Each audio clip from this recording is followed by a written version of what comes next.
कौन है Martin मैनहंटर? Jack Snyder की जस्टिस लीग से पहले आपको जो कुछ भी जानना चाहिए। जैक स्नाइडर की जस्टिस लीग में मूवी प्रशंसकों के लिए एक कैमियो है जो कट्टर प्रशंसकों के दिमाग को उड़ाएगा। लोकप्रिय सिद्धांतों में से एक यह है कि यह मार्टिन मैनहंटर हो सकता है। कॉमिक बुक प्रशंसकों के लिए डिटेक्टिव कॉमिक्स बैटमैन का पर्याय है, लेकिन यह हमेशा मामला नहीं था। मूलतः एंथोलॉजी कॉमिक बुक के रूप में जीवन शुरू करने का मतलब समय की लुगदी कॉमिक्स के साथ प्रतिस्पर्धा करना था। डिटेक्टिव कॉमिक्स को 1939 में बैटमैन के साथ सोने से पहले जासूसी शैली वो आकृति में मजबूती से लगाया गया था। मार्टिन मैनहंटर ने अपनी कॉमिक्स नहीं बनाई थी। डिटेक्टिव कॉमिक्स बैकअप स्टोरी में 1955 तक की शुरुआत कुछ कॉमिक नेट लिंगो। एक बैकअप कहानी आमतौर पर एक छोटी असंबंधित कहानी है जो कॉमिक पुस्तकों में दिखाई देती थी। जोसेफ सैमाक्सन और जो सटा द्वारा बनाया गया। जॉन जोन्स गलती से एक विज्ञान प्रयोग में पृथ्वी पर गलत तरीके से टेलीपोर्ट किया गया है। दुर्भाग्य से हमारे हरे बालों वाले दोस्त के लिए, वैज्ञानिक जो उसे हमारे ग्रह पर लाया उसे एक विदेशी से मिलने के सदमे से काटता है। घर पर कोई रास्ता नहीं होने के कारण मार्टिन मैनहंटर जॉन जोन्स की गुप्त पहचान लेता है और एक जासूस के रूप में सामने आता है।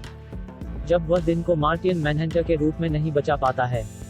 मार्टिन मैनहंटर न्याय लीग के संस्थापक सदस्य हैं। 1950 के दशक के उत्तरार्ध में द फ्लैश और ग्रीन लालटेन सहित कई पात्रों के सफल रिलेशंस की श्रृंखला के बाद डीसी कॉमिक्स ने the justice society of America को फिर से लॉन्च करने के लिए अपनी जगहें सेट की, लेकिन इस बार उन्हें अमेरिका का जस्टिस लीग नहीं कहा जाएगा। अक्सर काल्पनिक सुपरहीरो और कॉमिक पाठकों द्वारा समान रूप से न्याय लीग के दिल पर विचार किया जाता है। मार्टिन मैनहंटर अमेरिका के मूल न्याय लीग के संस्थापक सदस्य हैं, जिन्होंने 1962 में comic the brave and the bold में शुरुआत की थी। एक उल्लेखनीय अनुपस्थिति 2011 की हाई प्रोफाइल में थी। डीसी कॉमिक्स की लाइन वाइड रिबूट जिसे द न्यू 52 इंचेस करार दिया गया था, जिसमें एक सदस्य के रूप में साइबोर्ग के लिए मार्टिन मैनहंटर को स्वैप किया गया था। सुपरमैन की तरह वह उनकी प्रजाति का अंतिम है। यह हमेशा मामला नहीं था। हालांकि अपने शुरुआती रोमांच में अन्य मार्टियन अभी भी जीवित थे और लात मार रहे थे।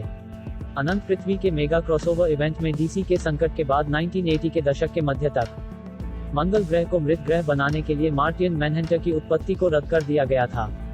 हालांकि सुपरमैन और अन्य क्रिप्टोकरेंसी के समान जॉन जोन्स वर्षों में अन्य मार्शियंस भर में आया है, जो सबसे अधिक खलनायक बनते हैं। उन लोगों में उनके दुष्ट जुड़वां भाई मालेलिया कहते हैं कि 5 बार उपवास और श्वेत मातानी लगभग उतना ही समस्याग्रस्त नहीं जितना लगता है। हमारे प्यारे ग्रीन मार्टियंस का युद्ध विरोधी अपराध। मार्टिन मैनहंटर के पास सुपर पावर का एक बहुत बड़ा सेट है जो आमतौर पर उसे मजबूत जस्टिस लीग के सदस्यों में से एक बनाते हैं। उन्हें उड़ान और सुपर ताकत सहित शक्तियों के कुछ सामान्य हड़पने वाले बैग मिल गए हैं, लेकिन जहां वह वास्तव में शांत हो जाते हैं, उनकी कुछ अद्वितीय मार्टियन शक्तियां हैं। उनकी सबसे अच्छी शक्ति शिफ्ट को आकार देने की उनकी क्षमता है। वास्तव में उनका हरे रंग का गुंबददार रूप उनके वास्तविक रूप से भी नहीं है। यह वह है जिस पर वह मनुष्यों को डालते हैं। वे अपने मार्टिन लुक के साथ अधिक आरामदायक हो सकते हैं। अपनी उपस्थिति, अपने मानव परिवर्तन अहंकार जॉन जोन्स सहित को बदलने के लिए इसका उपयोग करने के अलावा, मार्टिन मैनहंटर इस क्षमता का उपयोग अतिरिक्त अंगों को बढ़ने, खुद को फैलाने या हथियार बनाने के लिए T-1000 शैली का उपयोग करता है। वह सबसे मजबूत टेलीपैथ में से एक है, जो लोगों के दिमाग को पढ़ने और नियंत्रित करने में सक्षम है। यह हमेशा उसके लिए सकारात्मक नहीं रहा। किंगडम पैनल से इस पैनल को देखें, एक वैकल्पिक ब्रह्मांड कहानी जहां उनकी शक्तियों ने उनके दिमाग को तोड़ने, उन्हें टूटने और असहाय होने का कारण बनाया। उसे आग के लिए एक कमजोरी भी मिली, जिसे आप कह सकते हैं, जी ऐसा हर कोई करता है। सच, लेकिन मार्टिन मैनहंटर की जलन बंद मार्टिन्स पर वापस आ गई। प्राचीन मार्टियंस गैलेक्टिक वर्चस्व पर झुक गए। The guardians of the universe, the blue lens in charge के प्रभारी ने कुछ नन्हे आनुवांशिक संशोधन किए ताकि उनकी उग्र प्रवृत्तियों पर अंकुश लगाया जा सके, जो हजारों वर्षों में आग के भय में बदल गया। मार्टिन मैनहंटर ओरेओस को प्यार करता है।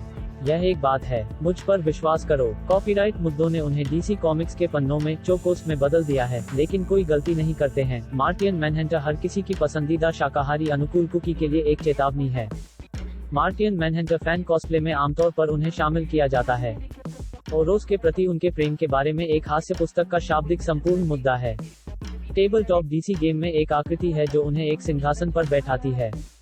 नील गैम ने भी ओरेओ जुनून को अपने सेमिनल सैंडमैन कॉमिक बुक के एक पैनल में लिखा था। शायद वे इसे आगामी नेटफ्लिक्स शो में भी जोड़ सकते हैं। जैक स्नाइडर ने पहले ही पुष्टि कर दी है कि 2013 की मैन ऑफ स्टील में ब्लैकलिस्ट के हैरी लेनिक्स का छोटा हिस्सा वास्तव में जॉन जोन्स के रूप में एक गुप्त कैमियो था। उन्होंने यह भी कहा कि जस्टिस लीग की अपनी नई कटौती के अंत में एक mind blowing super hero cameo होगा। क्या हम आखिरकार बड़े पर्दे पर अपने सभी मार्टियन महिमा में मार्टियन मैनहंटर को देख पाएंगे? हो सकता है, लेकिन वह वास्तव में छोटे पर्दे पर एक बहुत मजबूत लाइव एक्शन करियर था।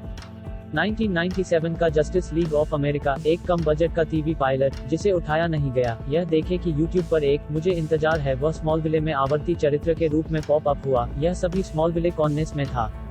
उनका सबसे हालिया लाइव अनुकूलन सुपरगर्ल पर रहा है, जहां वह वर्तमान में डेविड हरवुड द्वारा निभाया गया है, जिसमें उनका पूर्ण मार्टियन मैनहंटर लुक भी शामिल है। बेशक कई लोग जस्टिस लीग के कार्टून को मीडिया में आज तक के मार्टियन मैनहंटर का निश्चित संस्करण मानते हैं।